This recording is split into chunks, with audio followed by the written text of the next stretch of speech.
Buongiorno, professor Riccardo Valentini, le do il benvenuto ad Entrevue.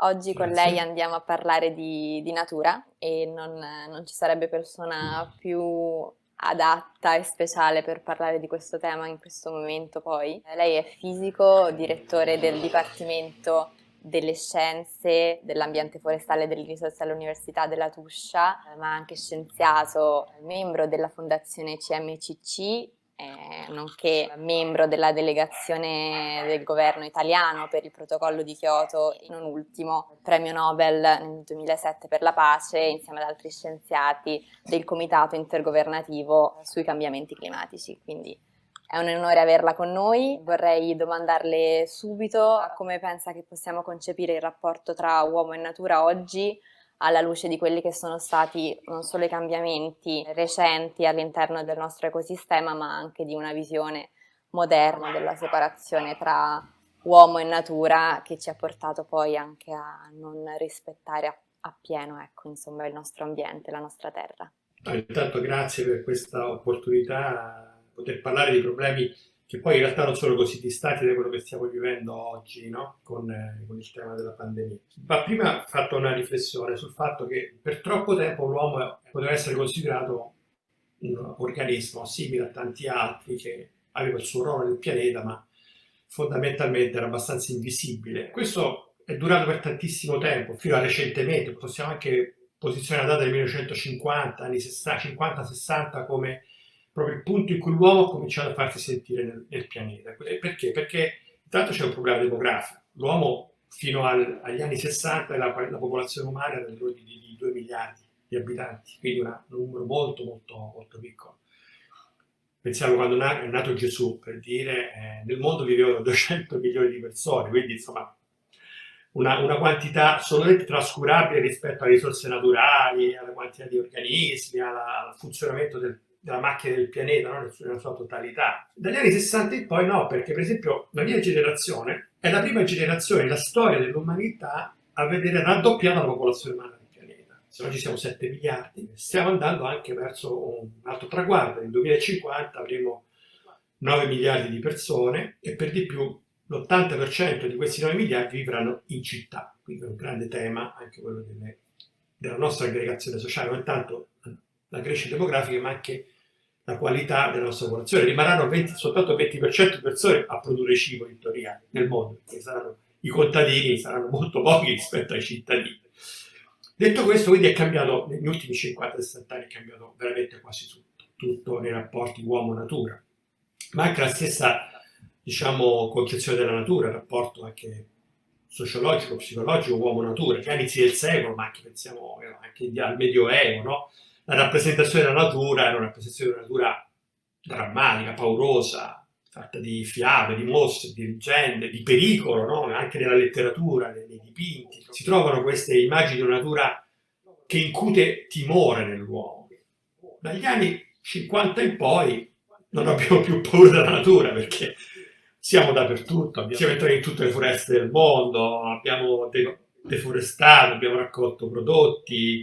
Oggi c'è questo studio, l'ultimo studio del panel intergovernativo che è uscito a agosto del 2019, di cui anche io ho fatto parte, insomma è quello che facciamo regolarmente. Praticamente oggi utilizziamo più del 70% delle terre emerse se escludiamo i ghiacci, cioè l'uomo è presente con delle attività di sfruttamento nel 70% della terra. Quindi noi pensiamo di poter dominare la natura e di distruggerla per i nostri usi e consumi, perché ovviamente in questi 60 anni abbiamo dovuto sfamare un sacco di gente e a velocità molto rapida. Infatti non è che io dico che non è stato giusto in qualche modo cercare di sfamare le persone, ma il modo con cui l'abbiamo fatto, e su questo poi possiamo tornare se vuole, la domanda topica, c'è cibo per tutti nel mondo, no? Ci sarà cibo soprattutto nel futuro? La mia risposta è assolutamente sì, se un attimo siamo un po' razionali e non buttiamo dalla finestra tutto ciò che produciamo, cioè tanto un esempio concreto. Perché oggi viviamo ovviamente un momento di grave crisi globale, una pandemia del tutto nuova e diversa in parte anche da quella che abbiamo vissuto con la spagnola, no? La famosa influenza spagnola, dove però diciamo, la dimensione globale era meno evidente. Queste ultime epidemie, per esempio la SARS, ha fatto diversi morti, però era confinata perché la Cina nel 2003 era un paese fondamentalmente blindato, un paese, diciamo, noi lo consideriamo ancora in via di sviluppo, ma oggi la Cina è il grande motore dell'economia globale, cioè come non pensare, no? Che un focolaio a gennaio in Cina non arriva a New York o in Europa nel giro di 48 ore. No? Ora, la riflessione su questo virus è un po' importante farla, perché stiamo dimenticando da come nasce questa pandemia. Cioè, che non è che nasce per un caso fortuito, un caso del destino, una variabilità, come dire, naturale. Nasce dal fatto preciso che ci sono degli animali che hanno virus non conosciuti all'uomo, che entrano in contatto con la comunità umana attraverso gli agenti intermedi. Quindi praticamente noi di fatto sappiamo con certezza, questa è la realtà, la verità, che abbiamo portato dal pipistrello un virus nella comunità umana attraverso dei sistemi di contagio. E perché? Perché i pipistrelli, che sono dei graziosi animaletti, non si pensasse di distruggere i pipistrelli che sono utilissimi alla biosfera, alla biodiversità. Quindi il problema è lasciare i pipistrelli in pace e farli vivere negli habitat che sono loro naturali, che sono le foreste tropicali, in particolare nel sud-est asiatico, diciamo, c'è un'altissima biodiversità di virus associati anche alla parte animale. E questi pipistrelli, con la deforestazione, col continuo ricerca di terra da parte dell'uomo, abbiamo distrutto gli habitat di questi animali. Quindi questi animali sono piano piano entrati in contatto con noi, cioè frequentemente vengono a nidificare in prossimità delle zone agrarie, si mettono sotto i tetti, nelle grotte vicino alle case.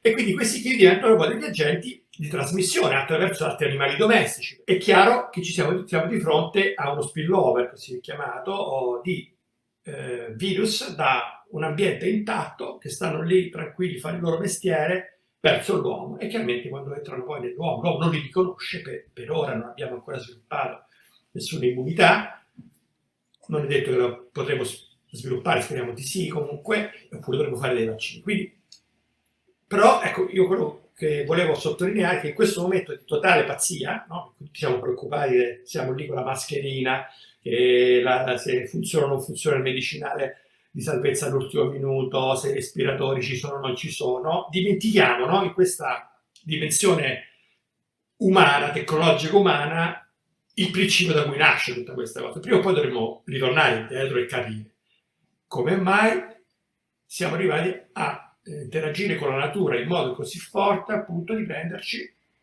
indietro delle cose che non avremmo mai dovuto. E questo è la riflessione di questo rapporto, che è completamente cambiato, di un uomo che non ha più paura di niente, e poi oggi invece deve fare i conti con le conseguenze di questa sua attitudine alla distruzione, al dominio di questa natura. Quindi siamo perfettamente nel tema e c'è da ripensare un po' a questo tipo di rapporto nel futuro, ovviamente. Ripensando al futuro e anche a delle soluzioni, la tecnologia in questo ci può venire incontro, cioè viene incontro alla scienza, e vorrei chiederle come in questo caso, e anche se ci può parlare della sua più recente invenzione, insomma, del Tree Talker. Ecco, io credo che questo sia un tema centrale oggi in una società in cui penso che i sistemi di intelligenza artificiale, i sistemi, diciamo, di big data, di analisi, sono estremamente utili per la nostra vita, però abbiamo fondamentalmente negli ultimi anni sviluppato molte di queste tecnologie, però in campi, diciamo, più di tipo industriale. La mia, diciamo, iniziale idea è stata: cosa possiamo utilizzare delle nuove tecnologie di intelligenza artificiale, di processori, dei sistemi di misura, dell'Internet of Things, per applicarlo a studiare la natura. E ho coniato un po' questo termine che si chiama natura 4.0, no? Diciamo, perché fa da parallelo con quello che stiamo vivendo con l'industria 4.0. Ormai, per esempio, questo è lo smart working, no? Di cui oggi siamo obbligati, è un elemento di innovazione, no? Questo ci fa risparmiare un sacco di emissioni carboniche, ci fa risparmiare un sacco di energia. E anche l'industria 4.0 ha cambiato completamente il rapporto anche uomo-industria, cioè un'industria più leggera, un'industria distribuita, un'industria che fa co-working, che parla attraverso sistemi intelligenti. Io penso che sia utile anche averlo nei confronti della conoscenza della natura. Ecco perché ho inventato questo sistema che si chiama Tree Talker, che è un dispositivo, un piccolo oggetto che si mette attaccato a un albero e dà la parola, la voce all'albero. Ma un albero, no? Cosa fa? Diciamo, cosa pensa? No? Cosa pensa? Ovviamente è un po' più complicato, ma quantomeno come risponde a questi stress che ha continuamente, no? Un po' perché ci mettiamo l'uomo che ovviamente interagisce con gli alberi, con le foreste, un po' ci mettiamo anche i cambiamenti climatici, l'effetto degli estremi, che sta portando, diciamo, spesso a fenomeni di declino degli alberi. Quindi allora l'idea è stata sviluppare questo albero parlante, questo dispositivo che fa parlare gli alberi. Cosa fa? Sostanzialmente misura alcune quantità fisiologiche importanti degli alberi, in particolare quanta acqua un albero assorbe dalle radici, quanto trasporta fino alle foglie. Questo è un flusso idrico continuo che è modulato chiaramente dall'andamento giornaliero, di notte si ferma e di giorno riparte. Ed è importantissimo perché l'acqua è un bene prezioso e gli alberi ci permettono di rimettere l'acqua che perdiamo attraverso la pioggia, rimetterla in circolo nell'atmosfera, quindi ha un significato profondo e importantissimo per la nostra sostenibilità. Non solo, ma quest'acqua che viene sottratta, gli alberi sono in grado di, diciamo, assorbire come spugne quest'acqua, trasportarla di nuovo in atmosfera in forma di vapore acqueo, e questo ci permette di ridurre, per esempio, le inondazioni, di ridurre il rischio di eventi, diciamo, meteorici intensi come stanno avvenendo peraltro con maggiore frequenza.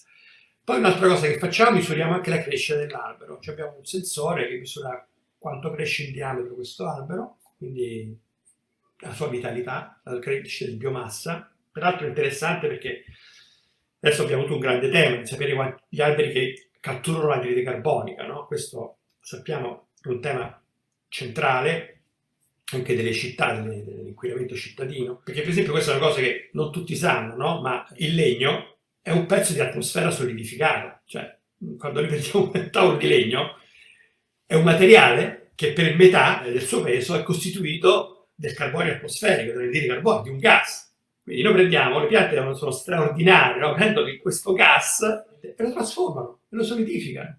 Almeno per il 50% del peso del legno è carbonio. Sì. Quindi è una cosa bellissima questa. Una volta c'erano i famosi, no, questi stregoni che cercavano di creare la materia dal nulla, no? Ecco, le piante creano la materia dal nulla, dall'aria. Pensate che le piante, le foreste del mondo assorbono il 30% delle nostre emissioni. Poi facciamo anche altre cose, misuriamo il colore delle foglie, attraverso speciali sensori che misurano le bande spettrali. Un'altra cosa interessante, misuriamo anche la posizione dell'albero. Diciamo, ma che serve la posizione dell'albero? Gli alberi sono fermi, non sono come gli animali.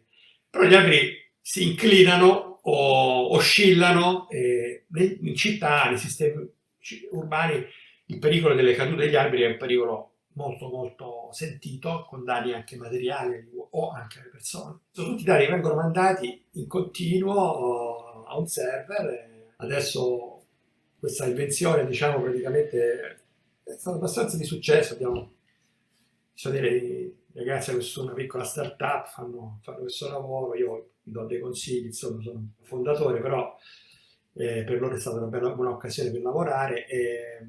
Adesso ci sono più o meno, ce ne abbiamo circa 2000 in giro per il mondo, in Cina, in Russia, in Spagna, in Svizzera, in Germania. Sì, perché poi è un sistema Italia. Che in Italia ancora non c'era, Sì. fondamentalmente, quindi Sì. l'ha introdotto lei, questo Sì, sistema. adesso stiamo creando, infatti in questi giorni, cioè proprio il prossimo mese avremo una grande conferenza virtuale, ovviamente, di mettere insieme un po' tutti questi gruppi di ricerca che abbiamo nel mondo, di colleghi che stanno usando la nostra tecnologia italiana, per lanciare questa cosa che si chiama The Global Tree Talker Network, dove vogliamo avere un sistema di monitoraggio globale in real time degli alberi in tutto il mondo. A fronte appunto di problemi come il riscaldamento globale, adesso la pandemia, che cos'è che ci insegna, se vogliamo, se la pandemia ci può insegnare qualcosa per il rispetto dell'ambiente, per la ricostituzione dell'equilibrio tra uomo e natura di cui parlavamo? Cosa ci insegna? Cioè che tipo di azione noi come agenti non solo passivi ma anche attivi possiamo prendere, quindi a livello globale e comunitario? Ma guarda, io penso che il primo messaggio che mi sento di dire in una parola è che il pianeta è troppo piccolo, ormai. Dobbiamo riconoscere che è una casa, come giustamente anche Papa Francesco è stato dei primi a definire questo concetto di casa, è una casa che comincia a essere piccola. E come una navicella, un'astronave che si muove nello spazio, e dentro ci siamo noi, ma è piccola. E allora dobbiamo cominciare a ragionare come si ragiona quando siamo in casa. Cioè, dobbiamo avere delle regole, perché il pianeta è piccolo non solo in dimensioni, rapporto popolazione, volume, spazio, ma anche piccolo in termini di risorse. È piccolo anche nei rapporti di spostamenti delle persone, è talmente piccolo appunto che il virus dopo 48 ore dalla Cina sta in Italia, forse anche 24. Cioè, questa dimensione anche globale delle nostre comunicazioni, i nostri contatti, la rende il pianeta piccolo. Quindi su questo bisogna fare una riflessione che ovviamente è molto etica e molto ampia, in cui dobbiamo stabilire delle regole comuni. E non ci sono più differenze fra noi, non ci devono essere differenze fra noi. Cioè, non è che c'è più una differenza tra un paese ricco e un paese povero, nel senso, dal punto di vista della sopravvivenza nel futuro. È chiaro che un paese povero ha una mortalità infantile più alta, per carità, tutte queste cose. Ma in realtà, vi faccio un esempio molto banale, nel mondo ci sono 800.000 persone malnutrite, ci sono 1,2 miliardi di persone obese e sovrappeso.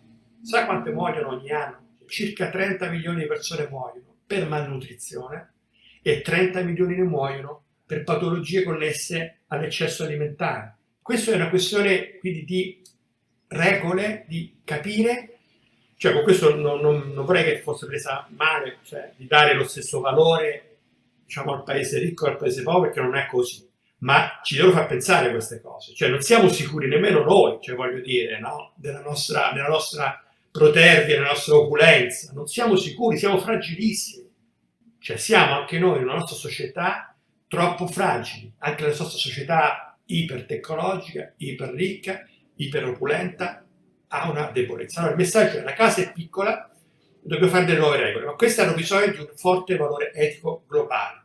I governi devono smettere di fare interessi populisti, cioè c'è un populismo globale, no? C'è il populismo italiano e poi c'è il populismo globale. Cioè quello che Trump fa, America first, quell'altro dice China first, quell'altro dice, non so, l'Europa non pervenuta, ma diciamo ognuno però dà la sua visione populistica del mondo. Non esiste più questa cosa e qui dobbiamo avere delle regole che ci permettono di poter vivere in modo sostenibile, che significa non sprecare, ridurre il consumo delle risorse, riutilizzare le risorse che usiamo. Non ce ne sono più per tutti. E quindi questa è una grande sfida, ma è una sfida anche tecnologica, ma la tecnologia ci aiuta, perché possiamo fare un sacco di roba, ma abbiamo di tutto, abbiamo un ingegno straordinario che ci permette di poter fare nuovi materiali, si possono fare nuove cose che non abbiamo mai pensato, perché pensavamo di stare in un pianeta enorme, che tutto era possibile, che le risorse fossero infinite. Ecco, questo è il messaggio che mi sento di dire della riflessione di oggi. Lei ci sta dicendo che abbiamo l'intelligenza e l'uomo ha l'intelligenza e le risorse per risolvere questa situazione, serve forse un cambio di mentalità e di prospettive, ecco, su anche come viene vista la natura. Grazie professore per questa bellissima conversazione e per le sue belle idee. Arrivederci, buona giornata.